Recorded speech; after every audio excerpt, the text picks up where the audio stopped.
আজকের গল্প লাল চিংড়ি। বর্ষার প্রবল বৃষ্টিতে চারিদিক প্লাবিত। গ্রামের মানুষ হৈ হৈ করে মাছ ধরছে। গরিব কৃষক আর তার বউ উঠোনে দাঁড়িয়ে জালে মাছ ধরছে। হঠাৎ জালে উঠে আসে এক ঝাঁক উজ্জ্বল লাল চিংড়ি মাছ। তাদের চোখে ভয়ের ছাপ আর মুখে যেন মিনতির ভাষা, আমাদের ছেড়ে দাও। বউ রেগে যায়, তোরা হলি রান্নাঘরের অতিথি, তোদের ছাড়ি কি করে। কিন্তু কৃষকের মন গলে যায়, সে সব চিংড়িকে জলে ফিরিয়ে দেয়। বউ মন খারাপ করে বসে থাকে, চোখে মাছ ভাজার স্বপ্নের জল। কৃষক শুধু এক গ্লাস জল খেয়ে শুতে যায়। নিঃশব্দ রাত নেমে আসে। হঠাৎ বন্যার জলে ভেসে আসে কারো কণ্ঠস্বর, ও কৃষক বাহিরে আয়। দরজা খুলে দেখে এক বিশাল লাল চিংড়ি। চিংড়ি বলে, আমি চিংড়িদের রাজা, তোমার সততা আমার জানা।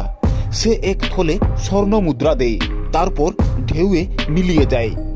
কৃষক বউকে জাগায়, স্বর্ণ দেখায়। স্তব্ধ বউ বলে, আমি ভুল করেছি।